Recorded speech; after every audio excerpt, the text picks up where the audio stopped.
നബി സല്ലല്ലാഹു അലൈഹി വസല്ലം തങ്ങളുടെ അനുമതി ലഭിക്കാത്തത് കൊണ്ടായിരുന്നു ഇതേവരെ ഈ മുടി ഉസ്താദ് അവരുടെ കയ്യിലേക്ക് കൈമാറാത്തതെന്നും ഇപ്പോൾ നബി സല്ലല്ലാഹു അലൈഹി വസല്ലമയുടെ അനുമതി സ്വപ്നത്തിലൂടെ ലഭിച്ചതിന്റെ പേരിലാണ് ഈ മുടി നിങ്ങൾക്ക് കൈമാറുന്നതെന്നും നേരത്തെ ഉസ്താദ് അവர்களോട് ഷെയ്ഖ് അഹമ്മദ് അവർ പറയുമ്പോൾ ഞാനും സമീപത്തുണ്ടായിരുന്നു.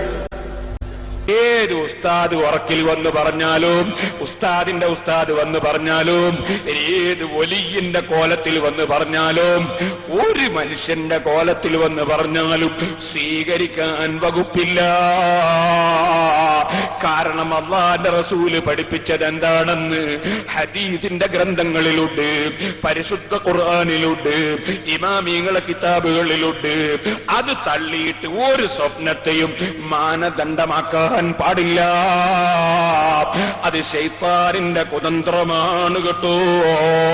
ഇക്കാര്യം ബഹുമാനപ്പെട്ട ഇബ്നു ഹജറുൽ ഹൈതമി തങ്ങൾ രേഖപ്പെടുത്തിയിട്ടുണ്ട്, ഇമാം നവവി റഹിമഹുല്ലാഹ് രേഖപ്പെടുത്തിയിട്ടുണ്ട്.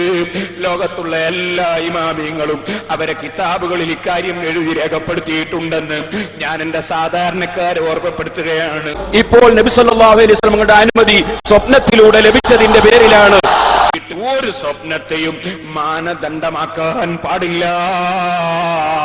ഇപ്പോൾ നബി സല്ലല്ലാഹു അലൈഹി വസല്ലമയുടെ അനുമതി സ്വപ്നത്തിലൂടെ ലഭിച്ചതിന്റെ പേരിലാണ് ഒരു സ്വപ്നത്തെയും മാനദണ്ഡമാക്കാൻ പാടില്ല. ഇപ്പോൾ നബി സല്ലല്ലാഹു അലൈഹി വസല്ലമയുടെ അനുമതി സ്വപ്നത്തിലൂടെ ലഭിച്ചതിന്റെ പേരിലാണ് ഈ മുടി നിങ്ങൾക്ക് കൈമാറുന്നതെന്നും നേരത്തെ ഉസ്താദ് അവர்களോട് ഷെയ്ഖ് അഹമ്മദ് അവർ പറയുമ്പോൾ ഞാനും സമീപത്തുണ്ടായിരുന്നു. അത് ശൈത്താനിന്റെ കുതന്ത്രമാണ് കേട്ടോ.